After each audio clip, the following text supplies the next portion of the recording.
All right. How many of you came in this morning with something that you could complain about?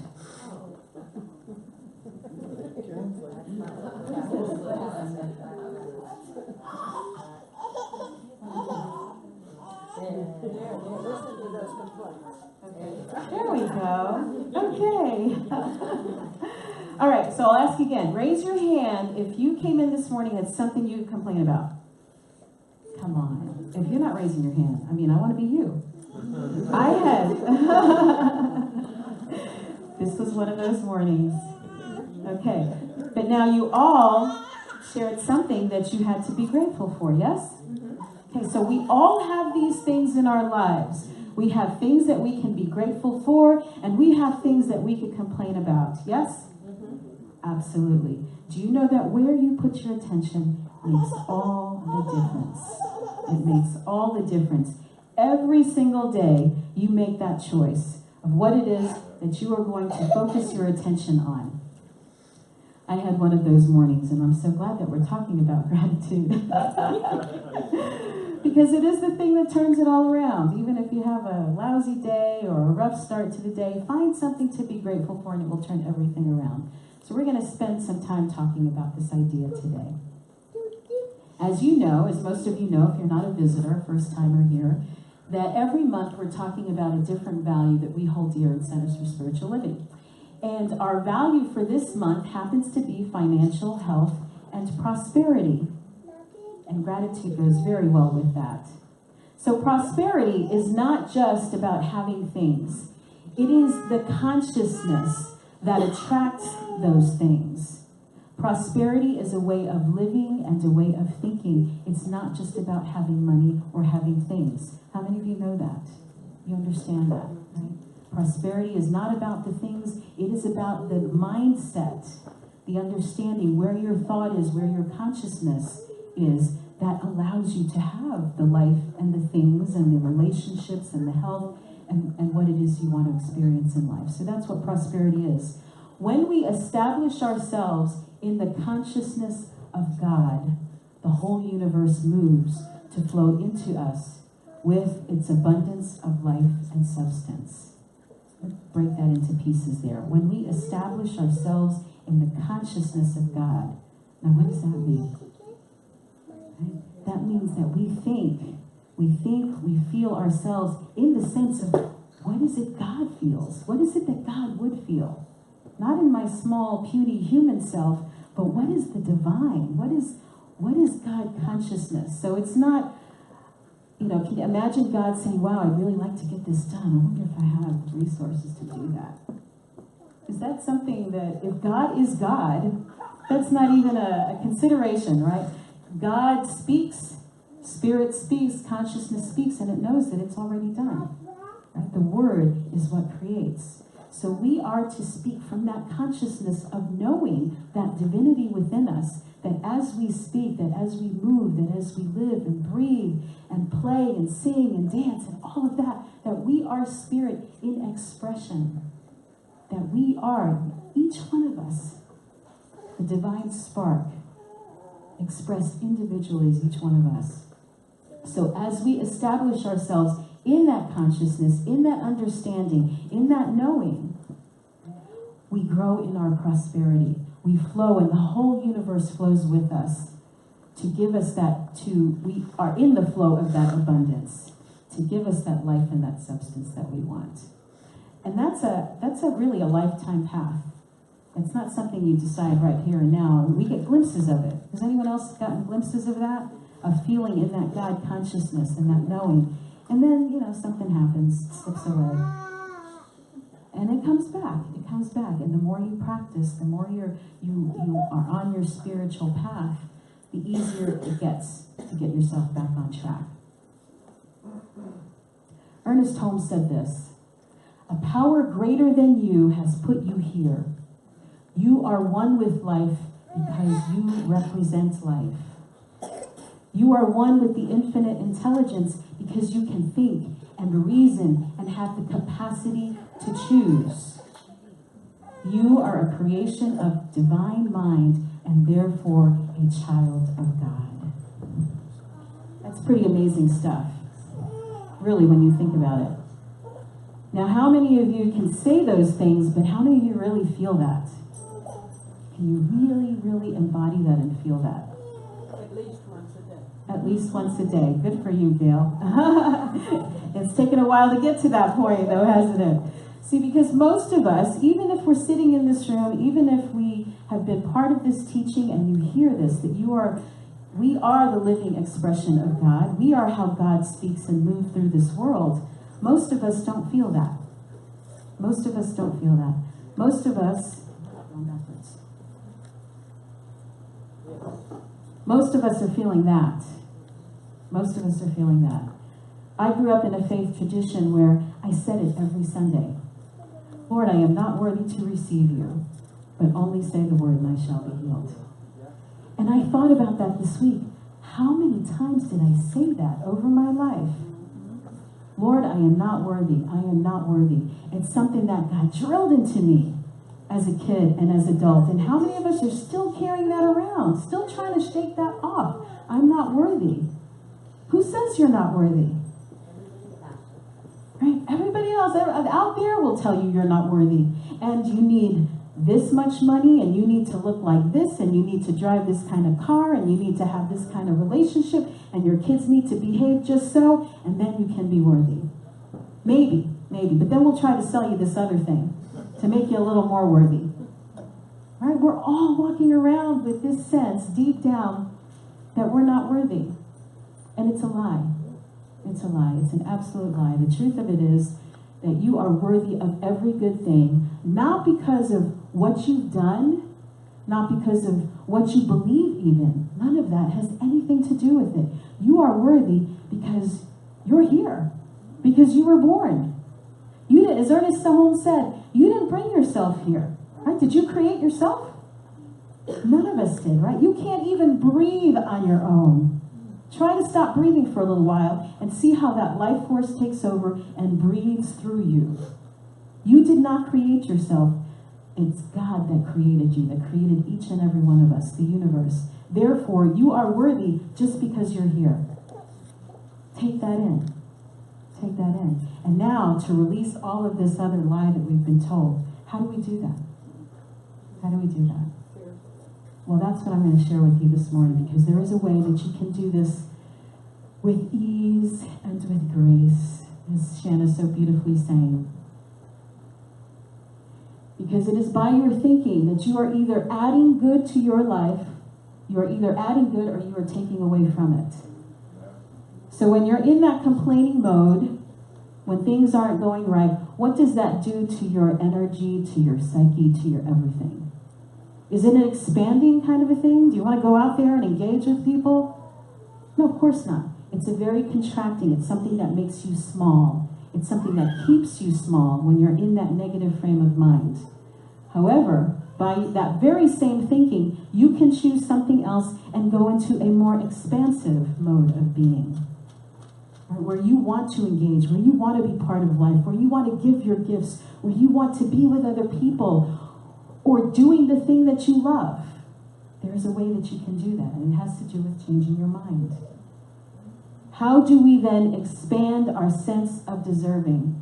If we are already deserving of every good thing, how do we expand that? Very simple answer. Very simple answer. It must be gratitude. It must be gratitude.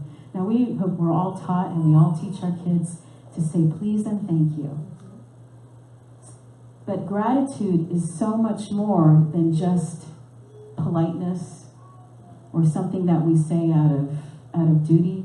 Gratitude and that sense of appreciation is something that is deep within us, that stirs us. And it is actually a creative force.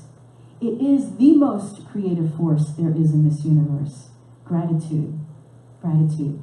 Wayne Dyer, I think, said that. I think he's the one who actually said that gratitude given in advance is the greatest creative force there is in the universe. True gratitude. True gratitude. You know, that gratitude that stirs your heart. And you feel it.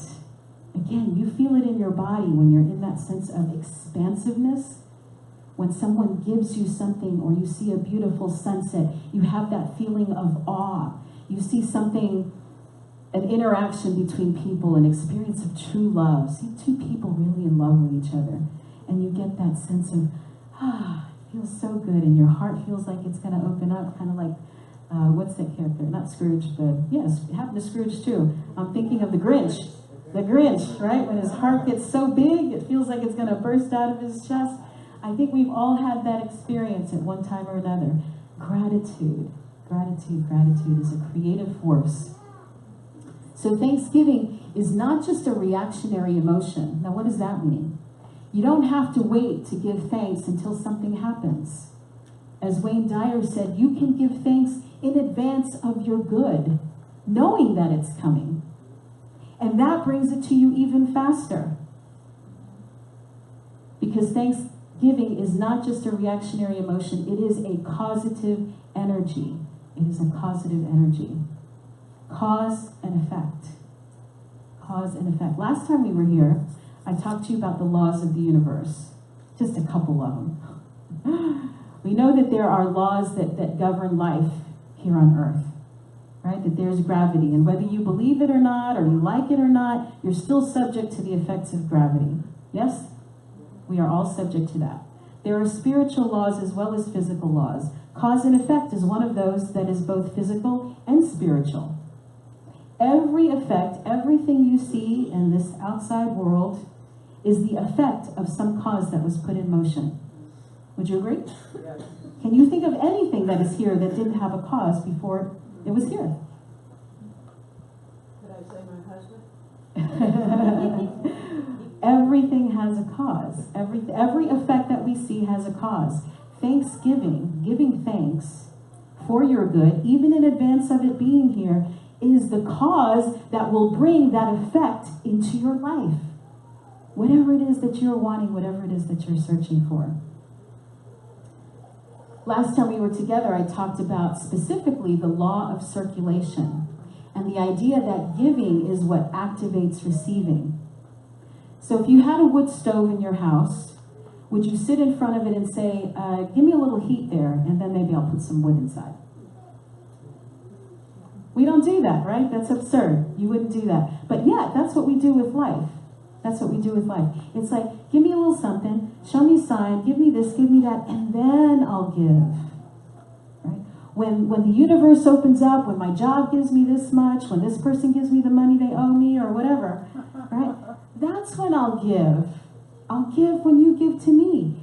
It doesn't work that way. We initiate it through our giving. So we can give thanks. Again, give thanks. Give whatever it is that you want to have more of in your life. If it's friendship that you want, become a friend. Be a friend to someone. If it's money that you want in your life, give money. Give the seed. That's where it starts. That's what activates the receiving, and it comes back to you. If you want to feel more appreciated by your loved ones, by the people in your job, by your neighbors, by whoever it is that you're in contact with, probably means that you need to give a little thanks yourself and get that ball rolling. Because it is the giving that initiates the receiving, that activates the receiving. It's spiritual law. It is the law of circulation.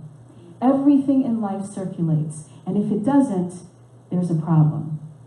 If things are not in circulation, if water doesn't circulate, like my swimming pool right now, my backyard, water's not circulating very well, what happens? It gets stagnant. It gets yucky and nasty and algae, yeah. And you don't want to be around it. Your life is to be the same way. If you are not actively giving, you're not activating the law of life. And it's going to make it very difficult for you to receive. In fact, you won't receive. So that is a piece of it. You have to initiate the receiving by giving something. But then you also have to be willing to accept it. And see, that's where gratitude comes in. Because as you start to give gratitude, and how many of you have a regular practice of gratitude? Anybody? Very good. I started on Facebook again. I did this last year.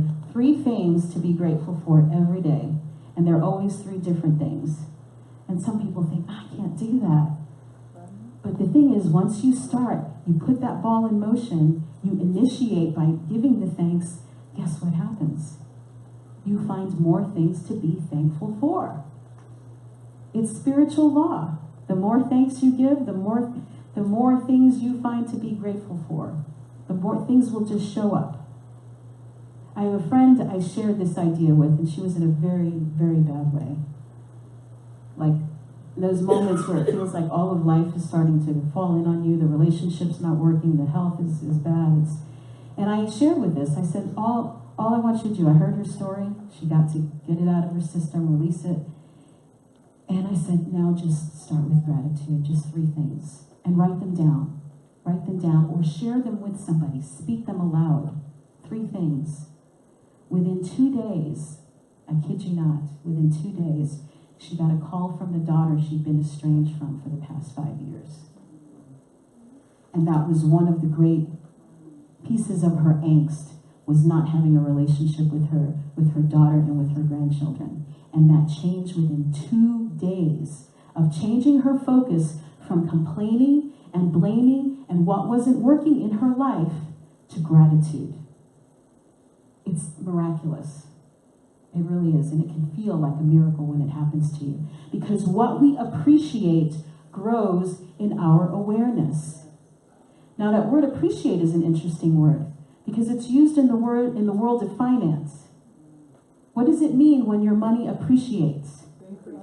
It increases, it grows. It grows just like gratitude. It's not a coincidence that those words have that same meaning, right? What we give thankful for, what we are thankful for appreciates. What we appreciate appreciates in our consciousness, in our understanding, and we get more of it. It grows in our awareness.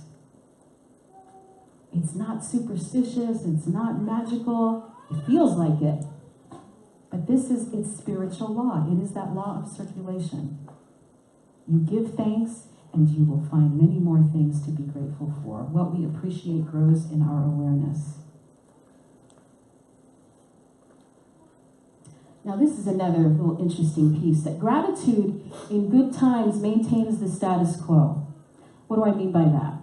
When life is going well, it's easy to be grateful, isn't it? Very easy. And that just makes things, it's good. It's what we're supposed to do. There's nothing wrong. In fact, you should give gratitude when life is good. But here is where things are transformative. When you can give gratitude in difficult times, that is what grows you. That is what will evolve you as a human being. We're here in a center for spiritual living where our number 1 value is what? Anybody remember? From our list? The very first thing at the top of our list, here at Oakbrook anyway, spiritual growth and practice. Spiritual growth and practice.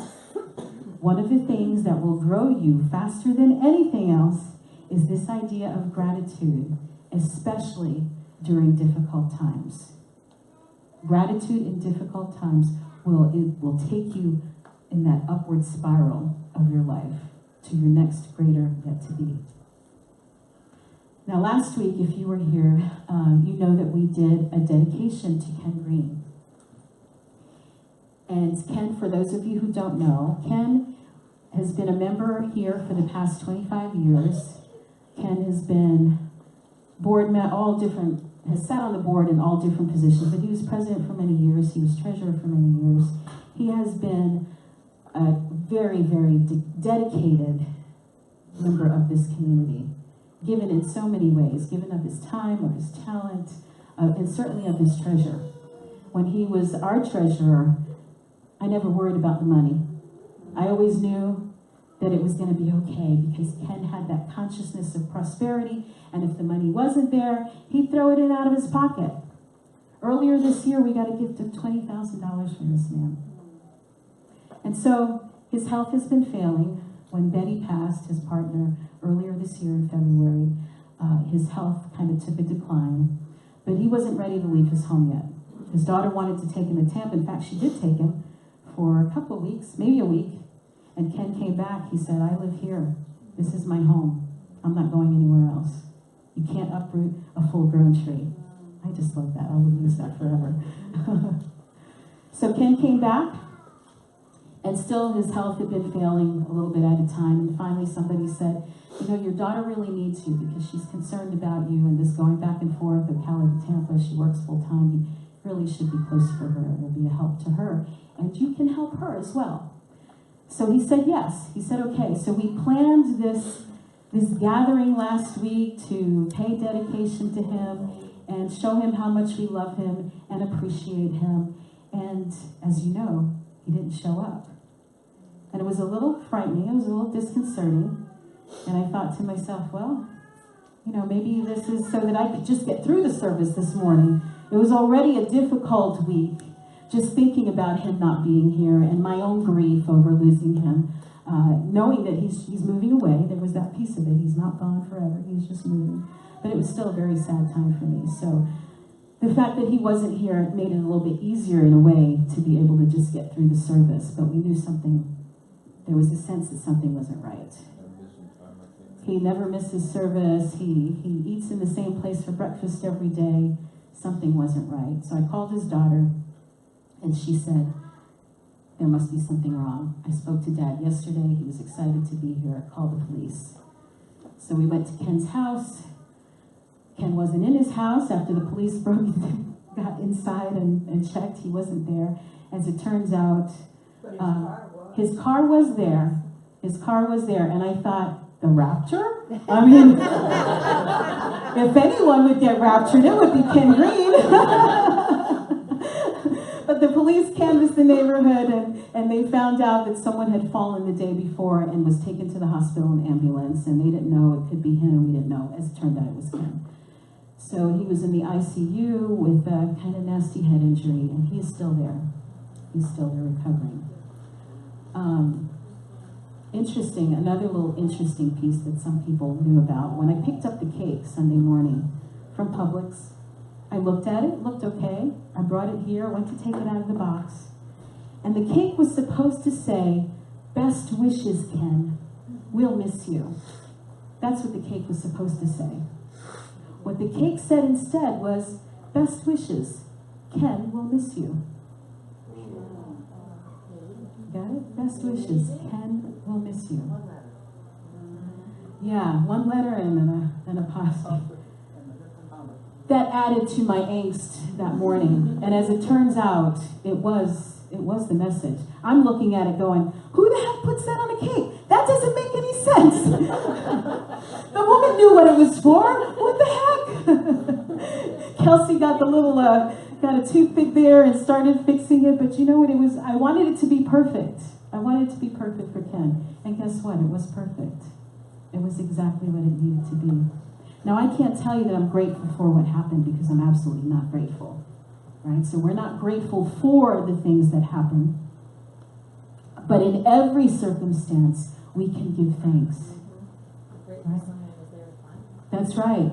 Within that circumstance, with the heartache and the disappointment and the fact that he is still in the hospital, and I'm not grateful for any of that.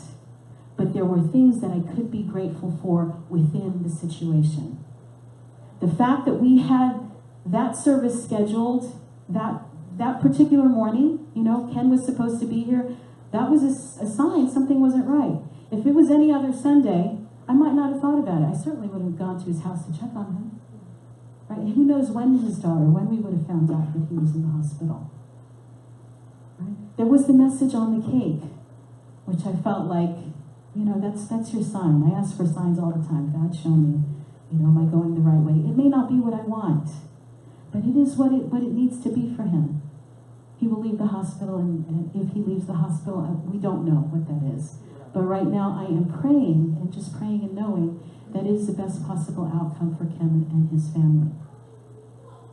And that may look any number of ways, and we don't know what that is, what someone else's path is. But here's the thing, we can find things to be grateful for within any situation that we may be dealing with. And that is what evolves you as a spiritual being, as a divine human being. that human and divine, to find those things to have gratitude for in every situation. Even if it is something that is past. Maybe it's not something that you're dealing with right now, but it's still in your psyche. It's still in the back of your mind. Something that happened to you, something that you did, something that was done to you, something that is still painful for you, keeping you in that place of unworthiness. You can, even in that situation, look at it and find something to be grateful for within that circumstance. What did you learn from it? What did you learn about yourself? What did you learn about others? What gift can you share with someone else out of having come through that situation? You can find gratitude in anything, and it will change your entire relationship to that situation. You may not be able to change the past, but you can change your relationship to the past. And in finding gratitude in whatever situation you come upon, it will alter your future. It will create more things for you to be grateful for. Does that make sense? In everything, give thanks. Let me come back to that.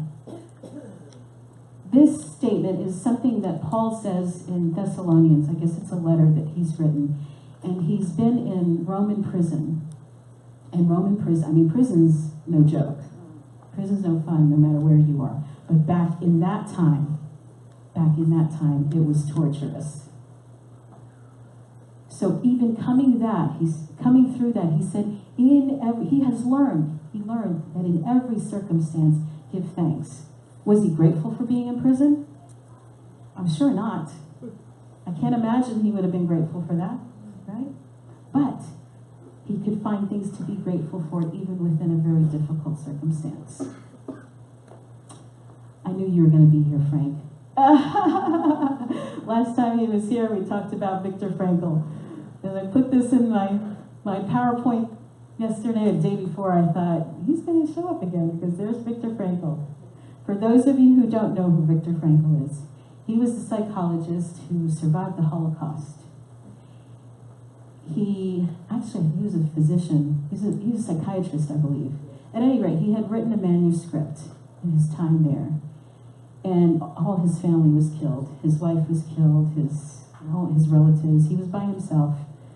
The guards found his manuscript, tossed it in the fire.